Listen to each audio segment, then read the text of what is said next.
Placement में सहकारिता के 16 विद्यार्थी सेलेक्ट। महज मिल्क प्रोड्यूसर कंपनी की पहल पर आयोजित हुआ रोजगार मेला। आगरा 19 जुलाई। बेरोजगारी को लेकर हो हल्ला तो तमाम होता रहता है, किंतु रोजगार को लेकर अधिकांश युवा गंभीर नहीं है। नमूना शनिवार को बीबीआर संस्थान द्वारा आयोजित रोजगार मेला कार्यक्रम में देखने को मिला। कैंपस प्लेसमेंट में 50 विद्यार्थियों का चयन किया जाना था। संस्थान के सहकारिता विभाग ने तकरीबन 100 से अधिक विद्यार्थियों को कार्यक्रम की सूचना दी थी, किंतु स्नातक परास्नातक डिग्री वाले केवल 16 विद्यार्थी ही पहुंचे, जिन्हें सिलेक्ट कर लिया गया। सहज मिल्क प्रोड्यूसर कंपनी आज यहां 50 योग्य विद्यार्थियों का चयन करने का लक्ष्य लेकर आई है। बलवंत विद्यापीठ, सरल इंस्टीट्यूट, बीजपुरी सहकारिता शिक्षा में कैरियर इंटरएक्टिव मीट का आयोजन संपन्न हुआ। ग्रामीण विज्ञान संकाय का सहकारिता तथा कृषि विपणन विभाग के छात्र छात्राओं के लिए संस्थान के कैरियर एंड प्लेसमेंट सेल एवं national dairy development board Delhi और सहज दूध उत्पादक संगठन के तत्वाधान में एक दिवसीय कार्यक्रम हुआ। शुभारंभ संस्थान की प्राचार्य डॉक्टर सीमा भदौरिया व एनडीडीबी दिल्ली के सलाहकार डॉक्टर ओमवीर सिंह, सहज के assistant general manager Bhaskar Tiwari, deputy CEO doctor Sandeep Antil ने संयुक्त रूप से मां सरस्वती की राजा बलवंत सिंह के चरित्र पर माल्यार्पण करवा दीप प्रज्वलित की। मुख्य वक्ता ओमवीर सिंह एवं सहज के सीईओ संदीप अंतिल ने संस्था के बारे में जानकारी प्रदान करते हुए रोजगार के अवसर बताए। कार्यक्रम के अंतर्गत बीते और एम के 16 छात्र छात्राओं का चयन हुआ। कैंपस प्लेसमेंट प्राचार्य सीमा भदौरिया ने सभी के उज्जवल भविष्य की कामना की। इस अवसर पर संस्थान के पीके सिंह, आशुतोष भंडारी, सुभाष चंद्र, संजय कुमार, शिखा गर्ग, नीलेश कुमार, भूपेंद्र सिंह उपस्थित रहे। नेहरू जी, पंडित जवाहरलाल नेहरू जी आ चुके हैं। अमेरिका के तत्कालीन राष्ट्रपति जॉन हॉवर्ड जी यहाँ का विजिट कर चुके हैं। और मेरे सामने, क्योंकि मैं भी यहाँ का स्टूडेंट रहा हूँ, मेरे सामने उप प्रधानमंत्री थे चौधरी देवीलाल जी, वो यहाँ पे आए। मुख्यमंत्री थे मुलायम सिंह यादव जी, वो यहाँ पे आए। और उसके बाद लगभग हर साल कोई ना कोई स्टेट केंद्र का मिनिस्टर वगैरह, ये तो मामूली चीज़ थी, वो सब यहाँ पे आते रहे। लेकिन संस्था, क्योंकि अधिकांश प्लेसमेंट के लिए कंपनियां जो हैं वो शहर के कॉलेजेस में जाती हैं। कारण उसका यह है कि जब हम इंटरव्यू करते हैं तो ये देखा गया, मैंने भी जीवन काल में बड़े सारे इंटरव्यू किए हैं, कि हम 15-20 मिनट का जो बातचीत होती है, जो कम्युनिकेशन होता है, उसके आधार पर उसको सेलेक्ट या रिजेक्ट करते हैं, ये देखे बिना कि हमारी रिक्वायरमेंट क्या है। और ग्रामीण क्षेत्रों में शहरी क्षेत्रों की तुलना में कम्युनिकेशन का जो स्किल है, झिझक है, एक कम तरीका भाव है हमारे गांव के बच्चों में कि हमें अंग्रेजी नहीं आती है, झिझक रहती है क्योंकि बचपन से उस तरह का माहौल नहीं मिला होता है।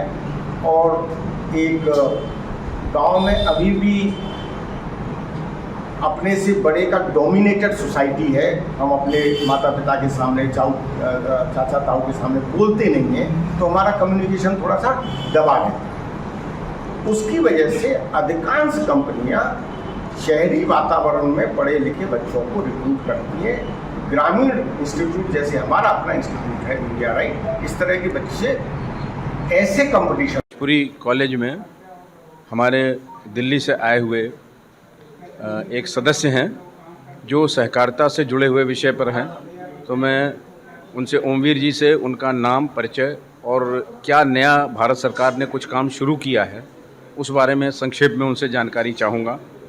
तो मेरा नाम डॉक्टर ओमवीर सिंह है और मैं राष्ट्रीय डेयरी विकास बोर्ड दिल्ली में सलाहकार के पद पर काम कर रहा हूँ। वर्तमान में मैं डेपुटेशन पे हूँ भारतीय बीज सहकारी समिति लिमिटेड और नेशनल कोऑपरेटिव ऑर्गेनिक्स, जिनकी स्थापना भारत सरकार के सहकारिता मंत्रालय द्वारा की गई है, जिसके मंत्री माननीय श्री अमित शाह जी हैं। सहकारिता मंत्रालय कृषि मंत्रालय से हट कर के 2021 में नई स्थापना की गई है इसकी।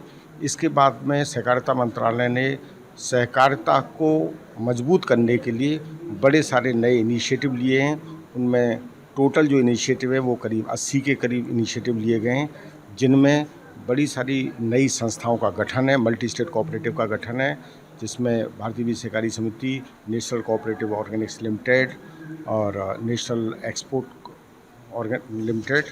इसके अलावा रिसेंटली टैक्सी सहकारिता की भी स्थापना हुई है, उसका लॉन्च चालू हुआ है। पैक्स का कंप्यूटराइजेशन किया जा रहा है पैक्स के कार्यप्रणाली को डाइवर्सिफाई किया जा रहा है, जिससे कि उनकी आर्थिक समृद्धता बढ़े।